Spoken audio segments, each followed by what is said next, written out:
سبيل الدموع سبيل مريح تنهدى يا صاحي كي تستريح وبث الدعاء الخفي الصريح يسعك الفضاء الرحيب الفسيح سبيل الدموع. Assalamu alaikum wa rahmatullahi wa barakatuh. And welcome to the final episode of our 14-part series exploring my research, which is now in a published format, Muslims in Non-Muslim Lands, a legal study with applications. And hopefully the purpose and the aim of today's today's episode is to bring it all together, to present or to summarize what we've been presenting over the 13 episodes prior to this and finish off with a conclusion. And hopefully I'll be able to leave you some sort of work that's been done subsequent to this, because this research is somewhat dated now in terms of when it was produced and when it was published. But this is the sort of end to bring this the whole topic and the whole research to an end. What we've discussed, if you recall, and pull your mind back all the way to the earlier episodes, but you have the freedom to play those early episodes again. We'd seen that due to mass migration, over a number of decades, over the last century, we'd seen a larger number of Muslims moving west and taking up permanent residency in Western lands. And these Western lands are secular, democratic, liberal lands in most cases. And they found themselves living in new societies. Originally they thought it was for a temporary basis, and as such they didn't really make much of a move or a advancement in terms of provisions and facilities and amenities within the country that they'd chosen to reside in due to the reasons of their arrival.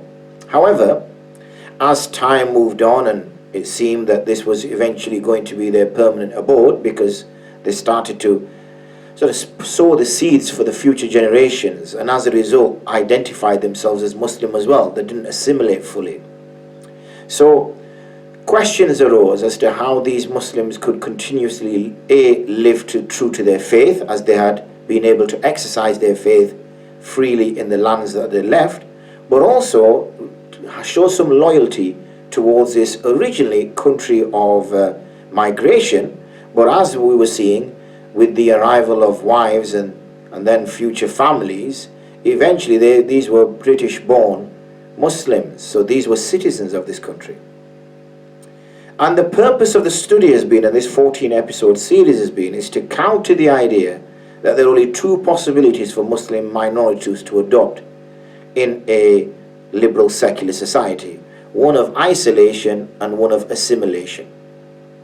And isolation, just to remind you, is for the Muslim community to isolate itself from the greater non-Muslim environment, to protect its identity, to protect its faith, and not engage whatsoever with the wider society, and not feel at home, not feel like a contributing citizen. That was one option that was seemed to be purported. And the second one was assimilation. That this community had to give up all its identities, particularly its religious identity, and fully mix in with the other society until there was nothing to use as a difference between the two communities, apart from maybe skin color for those who had ethnic ties outside of Britain.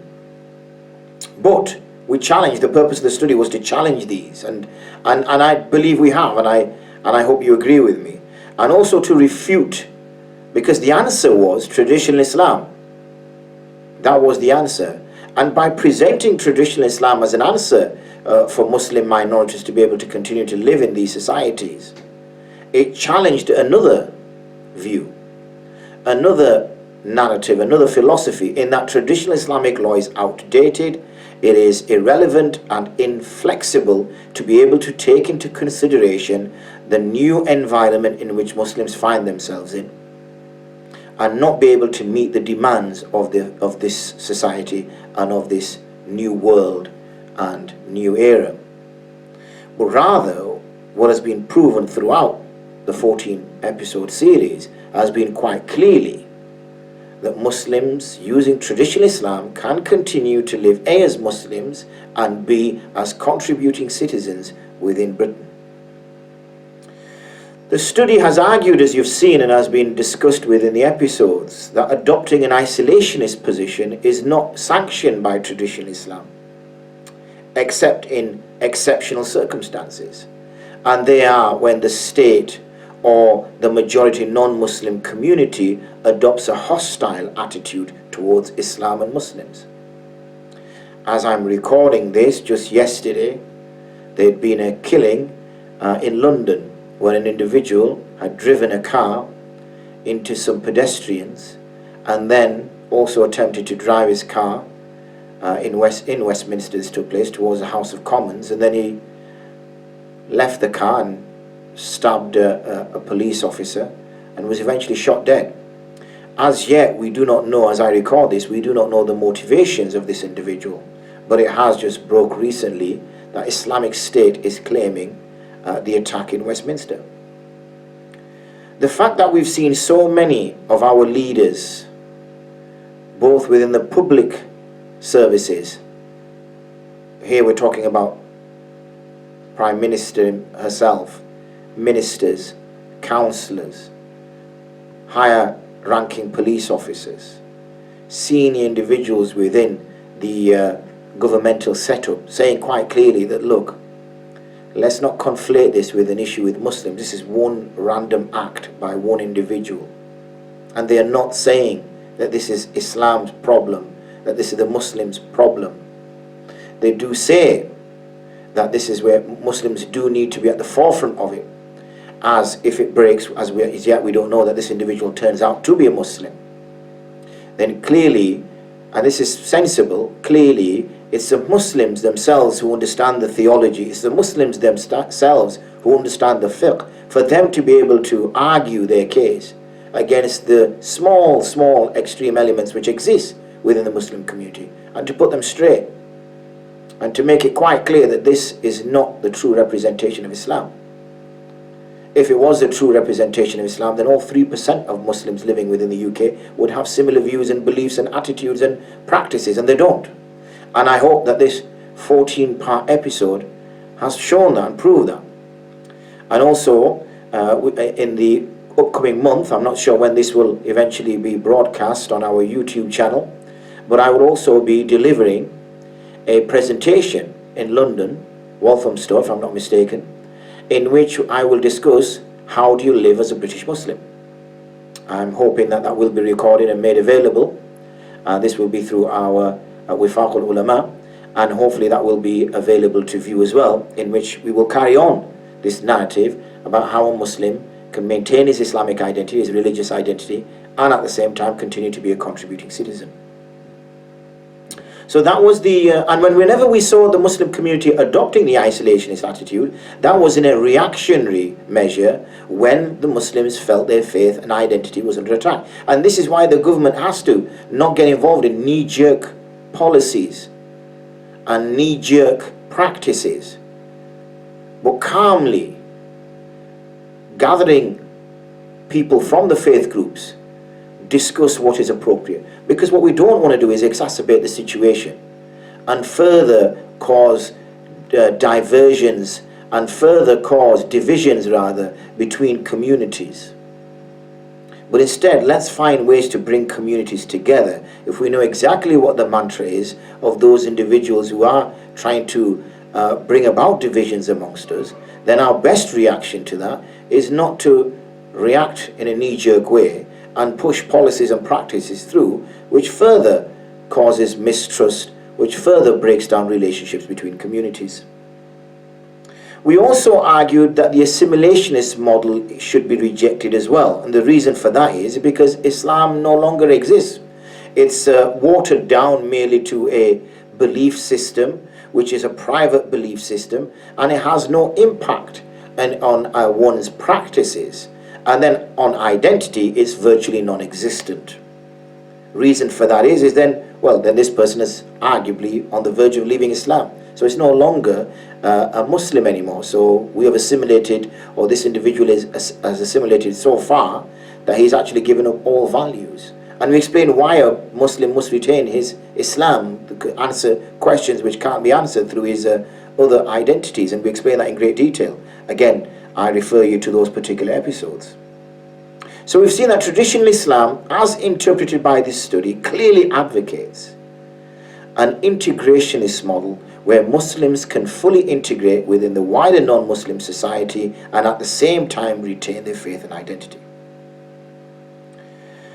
We've looked at this as a new area in terms of research on the theory and the applications of traditional Islamic law for minority status Muslims. So this study itself is one of its kind.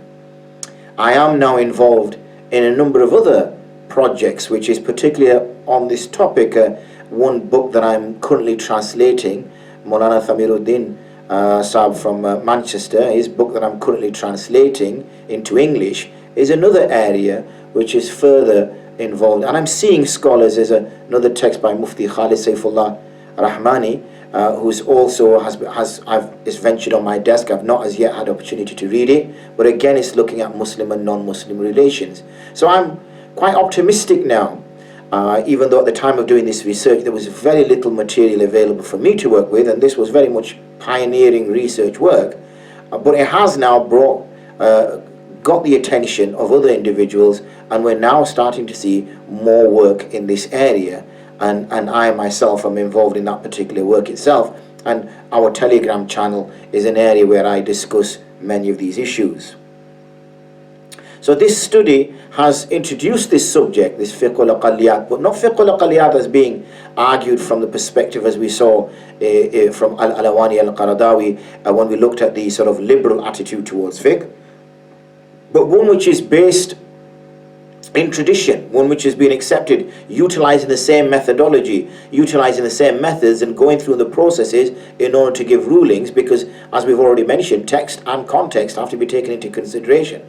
Not that the text becomes absolutely irrelevant and context goes to the fore, and that's what we saw with the assimilationist attitude, and then with the other attitude what we saw was text given absolutely priority and no relevance of context whatsoever, and that was where we had the isolationist attitude. It was the middle path, one which takes text and applies it in the context. We saw where we had the integrationist model that traditional Islam suggests. So our aim has been throughout the study to show that Islamic law, as interpreted by the Hanafi madhab, is a multifaceted, complex legal system. It consists of rationally sound theory and principles and practice with detailed discourse analysis methodology, legal maxims, principles, and other tools for the faqih to be able to reach decisions and answers, taking into consideration the society's culture and customs, and give answers which are fitting for Muslims living in liberal societies within the West. The research has clearly shown the applicability of this model to a number of different areas, as we saw, and these are contemporary issues. They were not issues sort of way back in the day. These are issues which affect Muslims to this on this particular day. And rather than find it wanting or clutching at straws or potentially giving weak responses, it was quite clearly, it demonstrated its robustness and flexibility, and it allowed Muslims to retain their Islamic identity whilst maintaining a link to the community around them and a link to the sources of their religion and legal rulings.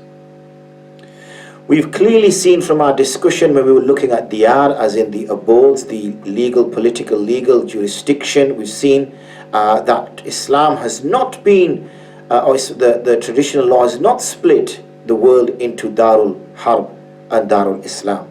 It's not so simple. It's not just a binary dichotomy, but rather what we've seen is that there are many other categorizations depending on that community's relationship to its Muslim community, to its Muslim citizens, or that community, that country's relationship towards another country. And also, if you recall, we touched upon that it's not a binary thing. Just because one particular country within the West declares war on another country in the East, Muslim and non-Muslim, and this country has a peace treaty with this country in the West, then it can't side with its Muslim partner, with its Muslim neighbor, against this common enemy, because this country is not an enemy of this country.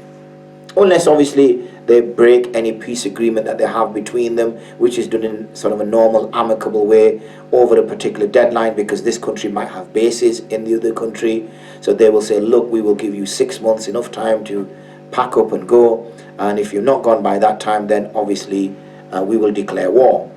And that gives enough time for this country to realize the circumstances have changed, the situation. And this is what happens in modern politics, in modern warfare.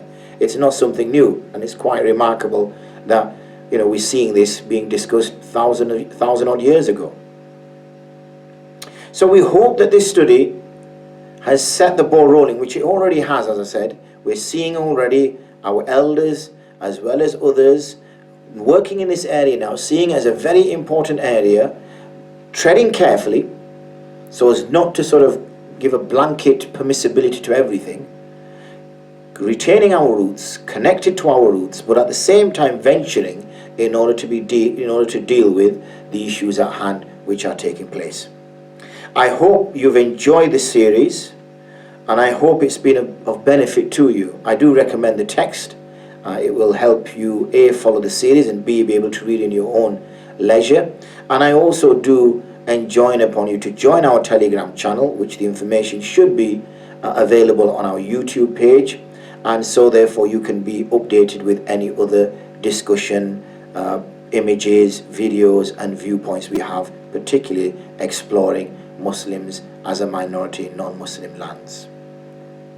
Wa akhiru da'wana and alhamdulillahi rabbil alameen. Assalamu alaikum wa rahmatullahi wa barakatuh. فسيح سبيل الدموع سبيل مريح تنهدى يا صاحي كي تستريح وبث الدعاء الخفي الصريح يسعى